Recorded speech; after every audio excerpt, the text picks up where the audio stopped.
Здравейте и добре дошли в първи епизод на училищния ни подкаст под крилете на ластовицата на 26-то средно училище Йордан Йовков. В днешния епизод ще погледнем отговорностите, личния живот и титлата на един директор през призмата на нашия директор, госпожа Пролет Канихолова. Здравейте, госпожо! Каква е била вашата детска мечта? Като всички деца, и аз имах мечта да порасна. Не съм имала ясна представа като порасна какво ще се случи, но имах желание да съм голяма. Какво образование имате? Имам висше образование българска филология в Софийския университет. И това е. Какви езици знаете? Български, руски и отчасти френски език. Коя е вашата любима книга и кое у нея подбуди отговора ви? Моята любима книга е повестта "Жетварят" на Йордан Йовков. Тя е по-малко познато произведение, но в една повест в нея се говори за това как един човек може да падне до дъното, но и може да излезе оттам. Благодарение на осъзнаването си, на разбирането за това, кое е ценното в живота, и затова тази книга провокира моя интерес. Как си представяте света без литература? Не си го представям изобщо. Литературата е онова нещо, което запалва у най-малките въображението, жаждата към четене, желанието да развиваш езика си, да научаваш все нови и нови думи, да опознаваш нови светове, до които може би няма друг начин да се докоснеш, чужди култури, езици, така че не виждам как би могло да съществува човечеството без литература, и това е доказано, че още от началото на човешката цивилизация този интерес се е запалил и продължава да гори до днес. Според вас има ли изкуство, без което света може да съществува? За да се създаде едно изкуство, значи то е породено от някаква потребност човешка. И не виждам смисъл някой от вече създадените изкуства да отпадне, при положение, че има хора, които се интересуват от тези форми на изкуството. Коя литературна епоха и жанр бихте нарекли ваши любими? Защо? Мои любими – старобългарската литература, защото това е началото на нашата българска словесност и там се корени началото на нашата литература като цяло. В векове, когато хората са били повечето безпросветни, една такава литература чрез манастирите, чрез книжовните школи е пораждала нови и нови писатели и е запазвала българщината, българския дух през вековете. Според вас, коя е най-голямата отговорност като директор? Един директор има много отговорности, но най-голямата му отговорност е обучението и възпитанието на учениците в повереното му училище. Така че всички да се чувстват успешни, всички да се чувстват добре и да напредват в знанията и в възпитанието, да се възпитават като добри личности. Какво е да си учител, а будител? Има ли разлика между тези две понятия? Двете понятия до някъде се припокриват в нашата история и в нашето съвремие. Един учител трябва да бъде и будител, т.е. да умее да пробужда интереса от децата към знанието, към науката, да умее да ги мотивира да са все по-знаещи и по-можещи и да умее да насочва своя предмет, по който преподава, към практическата му приложимост в живота, така че освен знания, учениците да придобиват и умения за справяне с реални житейски ситуации. Какви качества трябва да притежава един човек, за да се нарече будител? За да се нарече будител, преди всичко трябва да притежава отговорност. Отговорност към младите поколения, защото всеки от нас, възрастните, дава по някакъв начин своя пример на хората, които го заобикалят и най-вече на малките деца. И така понякога се получава, че не е важно това, което говориш на учениците, а начина, по който ти се държиш. Твоето поведение е онова, което кара учениците също да възприемат някои добродетели. Какво е успехът за вас? Успехът за мен, с риск пак да се повторя, е това да са успешни учениците в нашето училище. Да успяват и в усвояването на знанията, да успяват и след това при реализацията си в живота, напускайки училище. А какво е успехът в личен план? В личен план моите успехи са моето семейство, които са задружни, успели в живота деца. Имам 2 деца, момче и момиче, и с това оценявам и своите успехи като родител.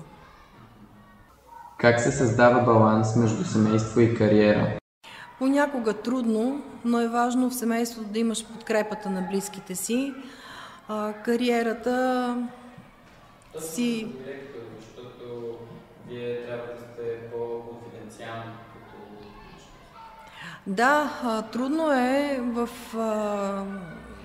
да зачетаваш, така да се каже, обществения с личния живот, без едното от двете да има превес над другото. Трудно се намира този баланс, но не е непостижимо. Стига човек да знае какви са приоритетите му. На работното място са едни приоритетите, в семейната среда са други. Важното е да се намира баланс между двете.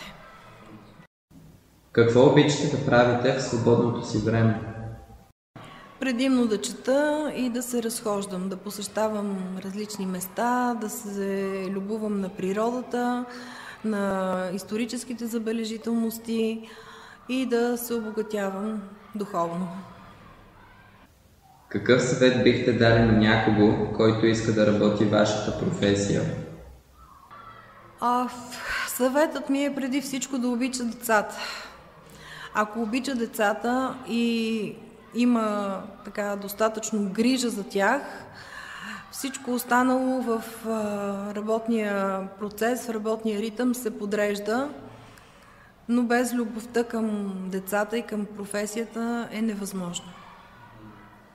Каква е крайната цел на един директор за училището? Естествено, училището да просперира, да се развива в добра посока, да има все повече ученици, които са мотивирани, които желаят да придобиват знания и с успехи да завършват 12-ти клас, да се дипломират успешно. Каква е връзката между учител и ученик? Връзката между учител и ученик е двустранна, трябва да бъде двустранна и тя трябва да бъде на основата на добронамереността, на доверието, взаимното доверие и на ползата на всеки един от общуващите. Защото и учителят може да придобие полза от учениците в дадени ситуации, в дадени моменти, а учениците пък придобиват полза, научавайки от учителите и знанията и съответно възпитанието, което получават и въобще ценни неща, които могат да им служат в живота от тук нататък. За или против телефоните в училище? Защо? За телефоните в училище в определени ситуации, в които учениците могат да ползват от тях информация, необходима им за учебния процес. И против телефоните в училище, ако ще се използват в часовете за игри, за чатове, за обмяна на снимки и така нататък. Тоест неща, които не ползват ученика, а го разсейват. Смятате ли, че те могат да бъдат адаптирани към учебния процес? Могат да бъдат адаптирани към учебния процес по определени предмети и в момента, защото в тях, например, можем да намерим тълковен речник, можем да намерим английско-български речник или българо-английски речник, можем да намерим необходимата ни информация за подадена тема, да речем в урока по история. но не на всяка цена и не непременно да са на 100% в ръцете на учениците и да се използват за други цели. А трябва ли да бъдат адаптирани към учебния процес? Да, по принцип е хубаво да бъдат адаптирани към учебния процес и да помагат на учениците в усвояване на знанията. Кое бихте казали, че е вашето най-добро качество? Може би търпението. Обикновено търпеливият човек умее да изслушва, умее да застане на позицията на другия, да го разбере и съответно по-адекватно да постъпи в дадената ситуация. А човек как става търпелив? Човек става търпелив с много опити, с много практика, самоналагайки си понякога да бъде търпелив. И смятам, че това е едно полезно качество за всеки. Като учител, какви са вашите наблюдения за интересите на подрастващите? Интересите на подрастващите са доста разнообразни. Те, разбира се, са свързани с повечето технологични устройства. Живеем в такъв дигитализиращ се все повече и повече век. И е нормално интересите да са в сферите на технологиите, но е хубаво да не се забравя естественото общуване между учениците, между подрастващите деца, да не се забравя интереса към природата, към историята на родината ни, към езика. Така че е хубаво тези интереси понякога и да се разширяват, да не са ясно свързани само с технологиите. Мислите ли, че интересите на учениците са се променили през годините? Със сигурност, защото това е свързано и с повечето възможности, с които те разполагат в днешно време. В миналото ние предимно четяхме книги, защото имахме само книгите и телевизията. Като телевизията беше с ограничено работно време и беше само един единствен канал. Сега днешните деца имат богато разнообразие от източници на информация и в интернет, и в телевизионните канали, и в всякакви електронни издания, които са в интернет, списания, книги и така нататък. И тяхното внимание е насочено повече към тези електронни форми на общуване, но имат много бърз достъп до всякаква информация. Не е необходимо да отидат в библиотеката, за да прочитат една книга. Достатъчно е да отворят електронното устройство и да си намерят съответната. А смятате ли, че необятният достъп до информация е лошо?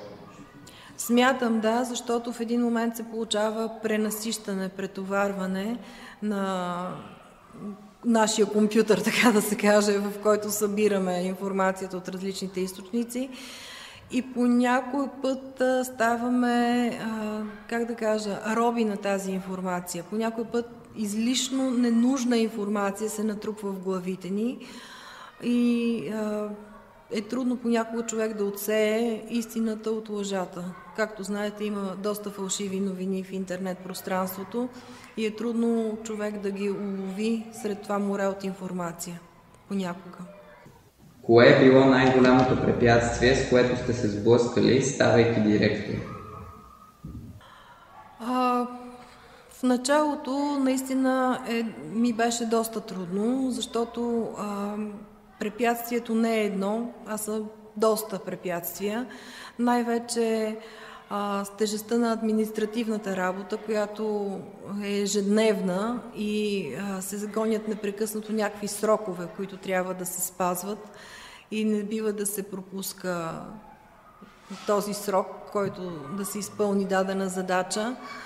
Другото, което е понякога в комуникацията с учениците и с родителите. Има по-сериозни ситуации, които изискват не само пълно съсредоточаване, но и отделяне на доста време, докато се изглади даден проблем, който е възникнал в някаква ситуация. Но като цяло това, което най-много ми дава тази професия, е работата с учениците в училище и с техните постижения в областта на спорта, на науките, на културата. Това някак си ме мотивира да съм на този пост. Най-голямата мотивация, значи, са учениците. Точно така, и техните успехи. Благодарим ви за отделеното време, госпожо Николова. Бихте ли пожелали нещо на слушателите?